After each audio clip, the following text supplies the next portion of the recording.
사도신경 고백합니다. 나는 전능하신 아버지 하나님, 천지의 창조주를 믿습니다. 나는 그의 유일하신 아들 우리 주 예수 그리스도를 믿습니다.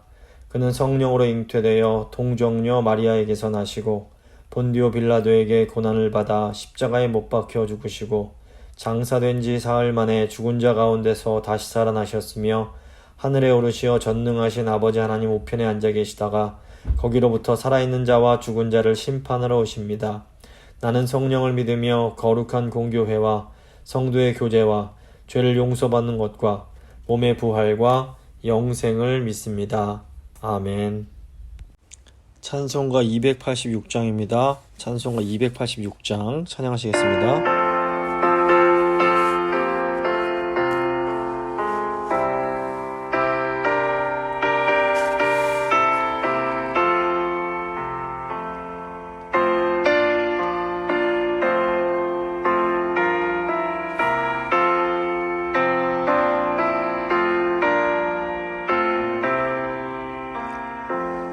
주 예수님 내 맘에 오사 날 붙들어 주시고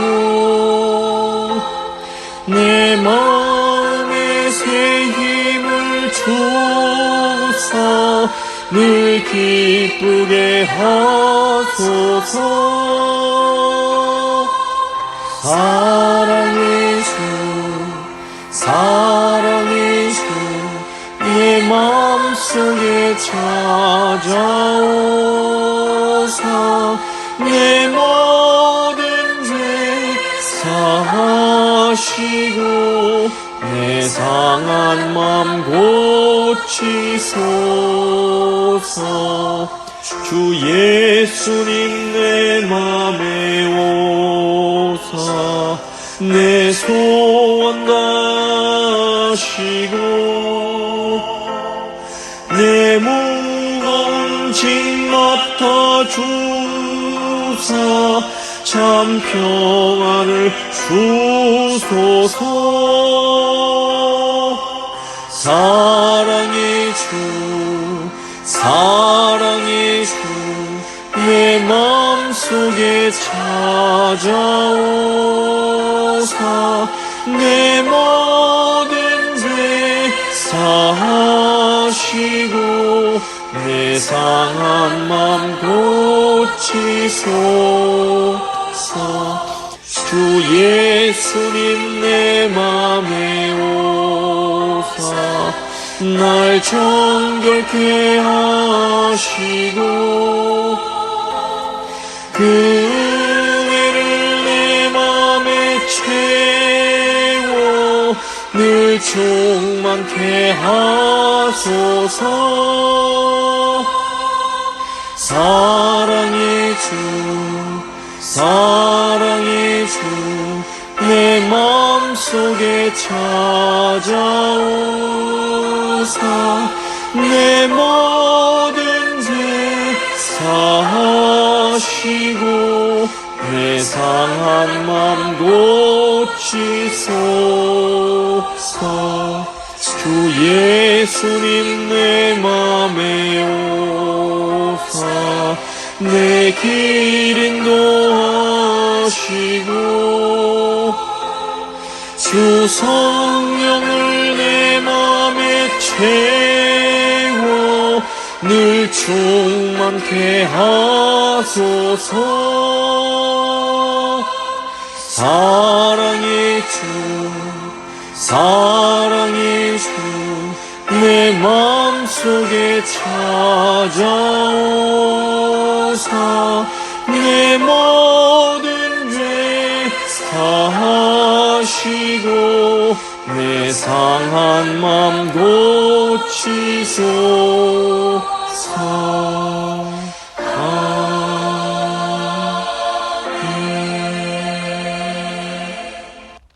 기도하시겠습니다.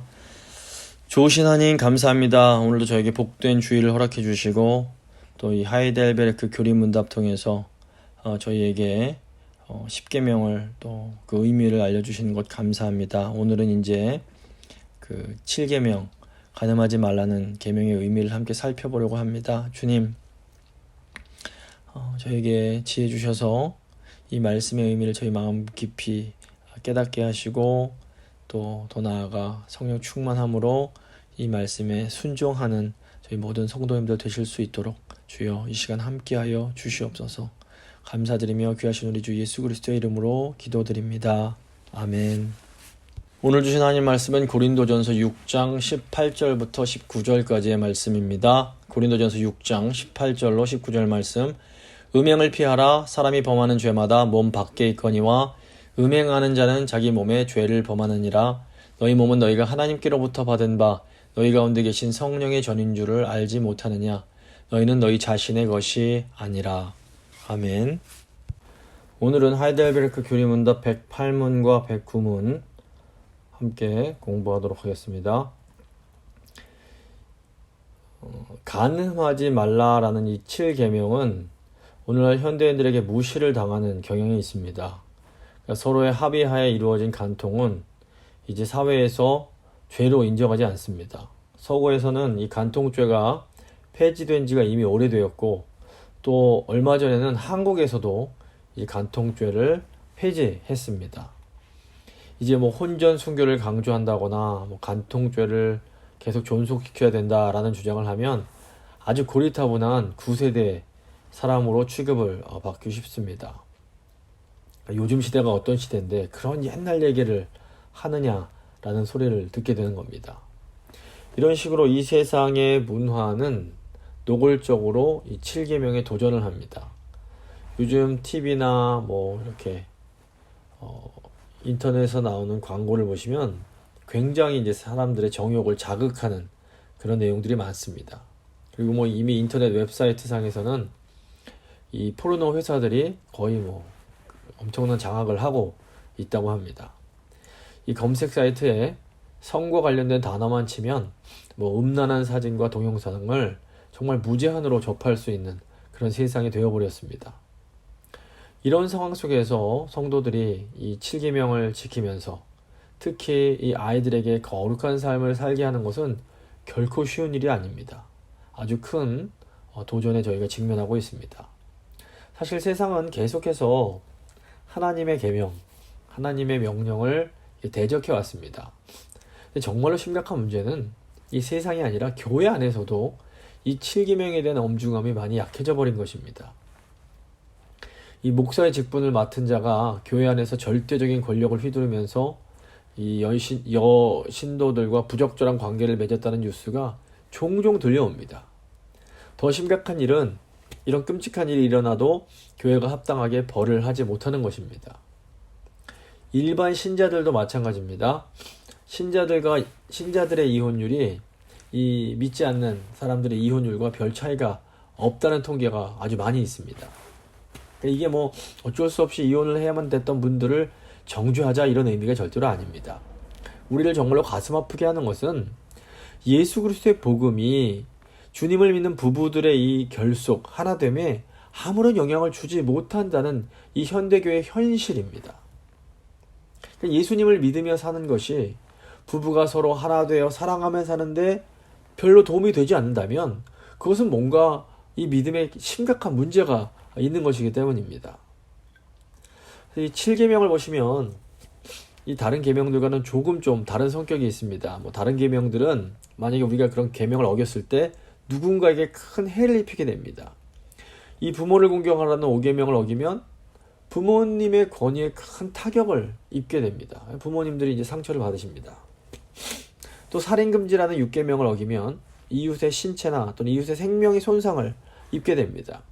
또 도둑질하지 말라는 8계명을 어기면 이웃의 재산이 손해를 입습니다. 그런데 이 간음하지 말라는 7계명을 어겼을 때에는 이렇게 눈에 확 띄는 이 손해가 없어 보입니다. 사람들은 이렇게 두 사람의 남녀가 서로 좋아서 하룻밤을 즐겁게 지냈을 뿐인데 어느 누구도 손해보지 않고 서로를 이렇게 좋은데 이건 왜 죄가 될 수 있느냐 이런 식으로 이제 말을 하기도 합니다. 그래서 이 7계명을 잘 이해하려면 하나님께서 남자와 여자를 부부로 한 몸으로 맺으신 그 목적을 이해할 필요가 있습니다. 말라기 2장 15절을 보시면 이와 관련된 중요한 말씀이 나옵니다. 말라기 2장 14절부터 15절 제가 읽어드립니다. 너희는 이르기를 어찌 됨이냐 하는도다. 이는 너와 내가 어려서 맞이한 아내 사이에 여호와께서 증인이 되시기 때문이라. 그는 너의 짝이요 너와 서약한 아내로 돼 네가 그에게 거짓을 행하였도다. 그에게는 영이 충만하였으나 오직 하나를 만들지 아니하셨느냐. 어찌하여 하나만 만드셨느냐. 이는 경건한 자손을 얻고자 하심이라. 그러므로 너의 심령을 삼가 지켜 어려서 맞이한 아내에게 거짓을 행하지 말지니라. 이 창세기를 보시면 하나님께서 남자와 여자를 만드시고 복을 주시면서 생육하고 번성하라 이렇게 명령하십니다. 그런데 인류가 무조건 뭐 자녀를 많이 생산해서 생육하고 번성하는 것 자체가 또 복은 아닙니다. 참 복이 되려면 인류가 어떻게 생육하고 번성해야 하는가가 굉장히 중요합니다. 만약에 수적으로만 보면, 만약에 이제 수적으로만 많이 늘어나는 것이 복이라면 하나님께서 여러 명의 여자를 만들어서 아담과 결혼시키셔서 자녀를 더 많이 낳게 하셨을 수 있습니다. 하지만 하나님은 그렇게 하지 않으시고 한 남자와 한 여자가 결합해서 부부가 되게 하십니다. 하나님께서 이렇게 하신 것은 경건한 자손을 원하셨기 때문입니다. 경건한 자손은 하나님께서 정하신 순결한 가정 안에서만 제대로 자라날 수 있습니다. 그래서 7계명은 이 남녀의 사랑이 적절하게 잘 통제되어야 함을 아주 강력하게 주장합니다. 이 시대 사람들은 야 서로 사랑한다는데 무슨 상관이야 이런 식으로 반문합니다. 이런 생각을 하는 사람들에게 이 사랑이 어떤 절대적인 가치를 가집니다. 사랑 그 자체로 귀하고 그 자체로 아름답기 때문에 어떤 사랑이든지 간에 사랑은 보호를 받아야만 된다 이렇게 생각을 하는 겁니다. 꼭 이 부부관계가 아니라도 사랑하는 것은 아름다운 것이고 꼭 뭐 남자와 여자 사이가 아니라도 동성일지라도 이 사랑만 한다면 그것은 그 자체로 아름다운 것이다 이렇게 주장을 하는 겁니다. 실제로 요즘 많은 영화나 노래들은 소위 이루어질 수 없는 사랑에 대해서 찬양하는 내용이 많습니다. 사랑에는 어떤 제한도 두지 말라. 이것이 오늘 이 현대사회를 지배하는 시대 정신이라고 할 수 있습니다. 문제는 기독교인들 중에서도 이 제한 없는 사랑이야말로 이 기독교의 참 가르침이다 라고 주장하는 경우가 있는 겁니다. 예수님은 뭐 원수도 사랑하셨고 가늠한 여인도 용서를 하셨는데 우리들도 예수님처럼 무조건적으로 사랑을 해야 된다라고 주장하는 겁니다. 근데 이런 식으로 그냥 무조건적인 사랑이 마치 최고의 가치인 양 이렇게 확장이 되다 보면 이 하나님께서 금하신 동성애와 같은 죄가 교회 안으로 들어올 수 있게 됩니다. 실제로 미국의 많은 교회에서 이제 동성 간의 결혼을 교회 안에서 용납하고 있고 심지어 동성애자를 목회자로 세우는 일들이 이제 생겨나고 있습니다. 이런 소위 관용 정신이 가장 발달한 나라가 네덜란드인데 이 화란 교회에서는 그래서 이제 목회자를 청빙할 때 성도들이 가장 첫 번째로 묻는 질문이 무엇이냐면 과연 목사님 사모님이 여자입니까? 라는 질문이라고 합니다. 워낙 게이 커플들이 많으니까 심지어 목회자들 중에서도 게이 커플들이 있으니까 이 부인이 여잔지 남잔지를 물어야 되는 그런 상황이 된 겁니다. 그러니까 죄인을 사랑하고 원수를 사랑하라 라는 예수님의 말씀을 죄인들과 원수들이 행하는 그런 죄까지도 무조건 용납하라고 해석이 되면 이런 일들이 일어날 수가 있습니다. 108문에 따르면 이 7계명이 금하는 것과 요구하는 것은 아주 단순합니다. 108문입니다. 7계명은 우리에게 무엇을 가르칩니까? 답입니다. 모든 불결은 하나님께 정죄된다는 것을 가르칩니다. 그러므로 우리는 온 마음으로 불결을 혐오해야 하고 거룩한 결혼생활이든 독신의 삶이든 삶을 순결하고 규모 있게 가꾸어야 합니다. 하나님은 모든 불결하고 부정한 삶을 정죄하십니다. 이게 저주한다는 말입니다. 하나님은 우리가 영적으로나 육적으로 또 정신적으로 깨끗한 아주 정결한 삶을 살기 원하십니다. 이 교리문답이 이 불결한 삶, 부정한 삶에 대해서 아주 정죄, 저주라는 강한 용어를 사용한다는 것을 주목할 필요가 있습니다. 이렇게 강한 표현을 통해서 도리어 하나님께서 우리에게 얼마나 깨끗하고 정결한 삶을 살기 원하시는지를 우리가 알 수가 있는 겁니다. 하나님께서 이런 죄에 대해서 아주 극심한 부정적인 태도를 보이시는 것은 예수 그리스도께서 단번에 성취하신 희생 제사 때문입니다. 예수 그리스도의 사랑을 받았기에 우리가 사랑 안에서 행하여야 하는 것처럼 예수 그리스도께서 자신을 이 단번에 이 죄에 대한 제물로 드리셨기에 우리는 죄로부터 벗어난 아주 순결한 삶을 살아야 되는 겁니다. 계명을 지킨다라는 것이 단순히 착하게 살자 이런 것을 의미하는 것이 아닙니다. 다 모두 괜찮고 이것도 괜찮고가 이 계명을 지키는 게 아니라 하나님께서 원하시는 삶을 사는 것이 계명을 지키는 겁니다. 만약에 그냥 착하게 사는 것이 이제 계명을 지키는 거라면 이 복음이 그냥 하나의 도덕적 교훈이 될 수밖에 없습니다. 이 7계명은 하나님께서 모든 사람에게 주신 명령입니다. 이 순결한 삶에 대한 명령은 꼭 결혼한 기혼자들에게만 요구되는 명령이 아닙니다. 교리문답이 분명하게 가르치고 있듯이 이 계명은 결혼하지 않은 사람들에게도 요구되는 명령입니다. 저희가 볼 때 이 성경적으로 보면 성도들이 반드시 결혼을 해야만 되는 것은 아닙니다. 일반적으로 성경이 성도들에게 결혼할 것을 권하지만 이 결혼이 성도들에게 필수 사항은 아닌 겁니다. 요즘 보면 이제 젊은이들 사이에서 비혼자들이 들어가고 있는데 이 비혼자들도 나 결혼 안 하고 뭐 아무 사람이나 막 이렇게 뭐 이 성적인 관계를 맺고 살아도 되는 이게 절대로 아닌 겁니다. 순결한 삶은 결혼한 신자든지 아니든지 모든 신자들이 마땅히 추구해야 하는 삶인 겁니다. 그래서 7계명을 이렇게 이해하면 이 결혼이 단순히 어떤 사적인 문제가 아닙니다. 오늘날 결혼 문제에 있어서 교회가 어떤 이 권위를 행사할 수 있다는 것을 이해하는 사람들이 굉장히 적습니다. 교회는 단지 결혼을 도와주는 어떤 이 비서와 같은 역할을 할 뿐이지 이 결혼을 지도할 수 있는 그 하나님의 권세 있는 종이라는 이런 기본적인 사실에 대해서 사람들이 잘 모릅니다. 단적인 예로 교회는 본래 불신자와의 결혼을 인정하지 않을 뿐 아니라 그런 결혼을 하는 사람에게는 권증까지 할 수 있는 그런 권한이 있습니다. 그래서 결혼 생활에는 이 교회의 지도가 보호가 필요한 겁니다.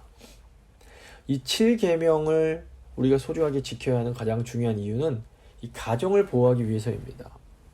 부부는 가정의 첫 출발이고 이 부부관계를 해치는 결정적인 죄가 바로 간음의 죄입니다. 그러니까 남편이 아내에게 만족하지 않고 조금이라도 다른 여자에게 눈을 돌리는 순간 아내의 모든 신뢰가 깨져버리게 됩니다. 그리고 이 부부간의 신뢰가 깨지면 가정이 파괴되는 것은 시간 문제입니다. 그리고 이렇게 부모가 간음을 하면 무엇보다 가장 큰 피해를 보는 것이 바로 자녀들입니다. 사람들이 음행에 빠지는 이유는 결혼 밖에서 무언가 행복과 즐거움을 누릴 수 있다고 착각하기 때문입니다. 하나님께서 정하신 혼인이라는 법의 테두리 밖에서 즐거움을 누리고 하나님께서 주신 배우자를 통해서 만족하지 않고 다른 이성을 통해 쾌락을 추구하는 행위를 하나님께서는 저주하십니다. 사실 성은 하나님께서 인간에게 주신 아주 귀한 선물입니다. 이 7계명은 신자들이 이 선물을 하나님께서 정해주신 법 안에서만 누려야 할 것을 요구하고 있고 오직 그렇게 할 때에 이 선물이 우리에게 행복이 된다라는 것을 분명하게 가르칩니다. 그래서 이제 그 영국의 작가인 C.S. 루이스는 이 하나님께서 주신 성을 난로 안에 있는 불에 비유를 합니다. 그래서 이제 이 불이 이 불과 같은 성이 결혼이라는 난로 안에 있을 때에는 그 불이 우리를 따뜻하게 해주고 우리를 행복하게 만들어줍니다. 하지만 이 불이 난로를 벗어나서 다른 곳에 붙으면 온 집안을 태워버리는 것처럼 이 성이 결혼관계를 벗어나서 다른 곳에 붙어버리면 우리의 온 삶을 다 태워버릴 그런 위험이 있는 겁니다. 그렇다면 하나님의 백성은 과연 어느 정도 순결한 삶을 살아야 될까요? 오늘 말씀에 나오는 간통과 같은 이 죄만 짓지 않으면 우리는 충분한 삶을 살 수 있다라고 말할 수 있는 것일까요? 이제 109문이 이것에 대한 분명한 답을 제시합니다. 109문입니다. 하나님은 이 계명에서 오직 간음 그리고 이와 같은 추악한 죄만을 금하십니까? 답입니다.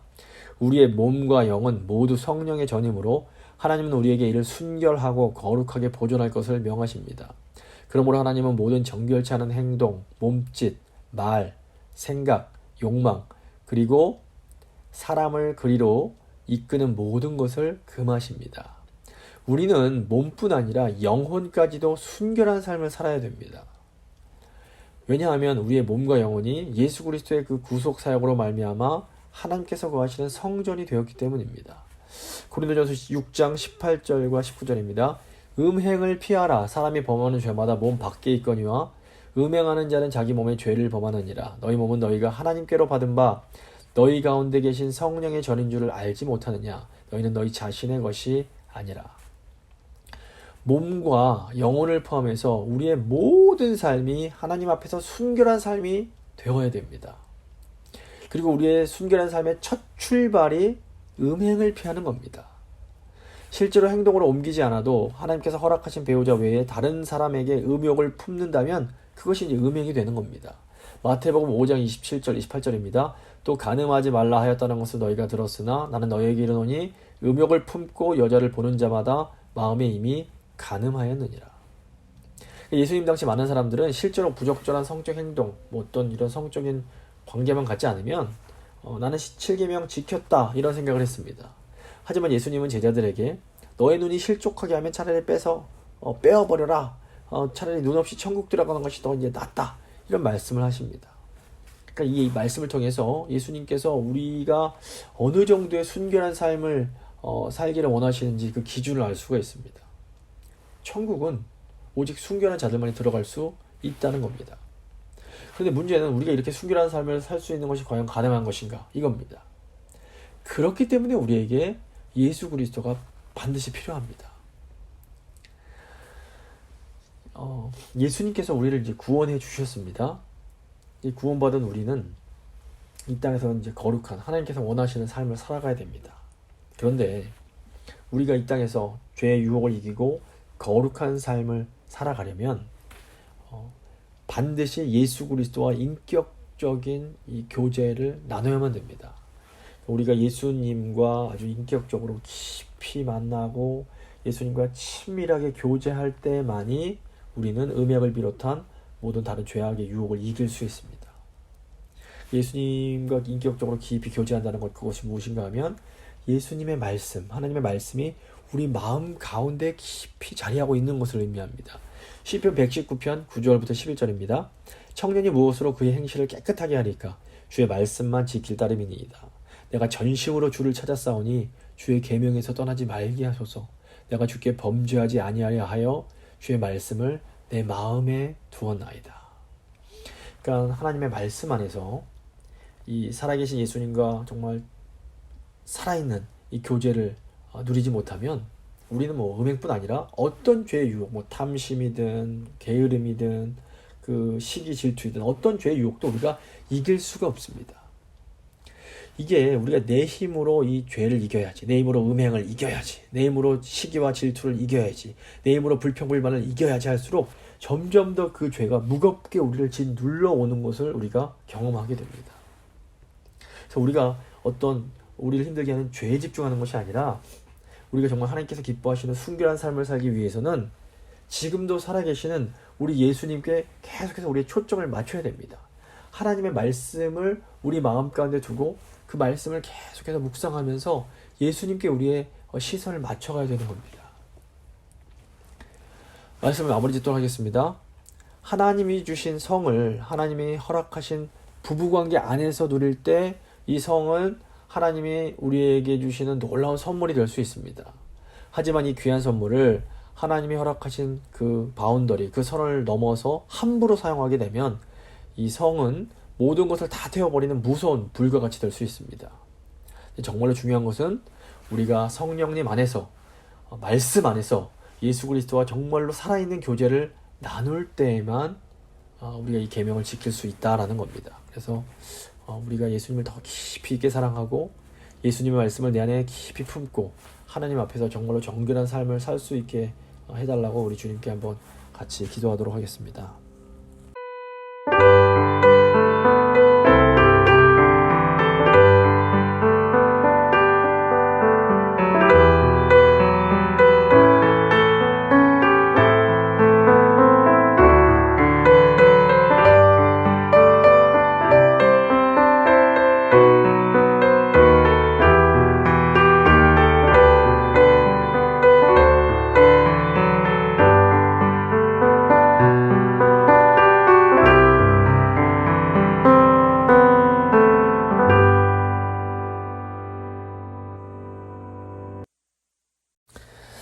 하나님 감사합니다. 오늘도 하나님의 말씀을 통해서 저희가 소중히 지켜야 할 것이 무엇인지 다시 한번 깨닫게 하심에 감사드립니다.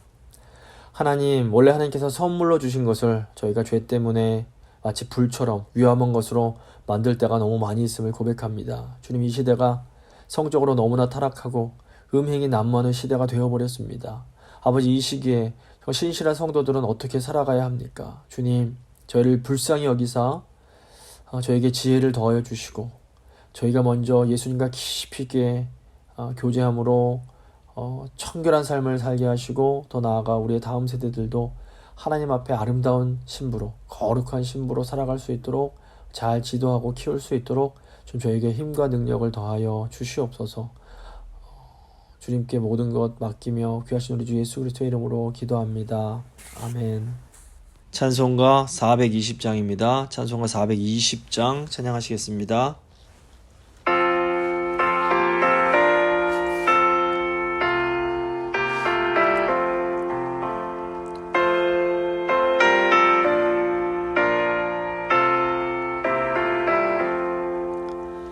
너 성결케 위해 늘 기도하며 너 주 안에 있어 늘 성경 보고 온 형제들 함께 늘 사귀면서 일하기 전마다 너 기도하라. 너 성결케 위해 내 머리 숙여 저 은밀히 계신 내 주께 빌라. 주 사귀어 살면 주 닮으리니 널 보는 이마다 주 생각하리. 너 성결케 위해 주 따라가고 일 다급하여도 당황치 말고 참 즐거운 때나 또 슬플 때나 너 주님만 믿고 늘 따라가라. 너 성결케 위해 늘 기도하며 내 소원을 주께 다 맡기어라. 너 성령을 받아 주 섬겨 살면 저 천국에 가서 더 잘 섬기리.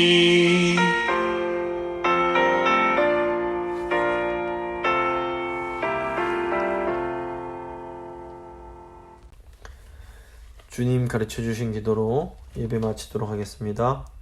하늘에 계신 우리 아버지, 아버지의 이름을 거룩하게 하시며 아버지의 나라가 오게 하시며 아버지의 뜻이 하늘에서와 같이 땅에서도 이루어지게 하소서.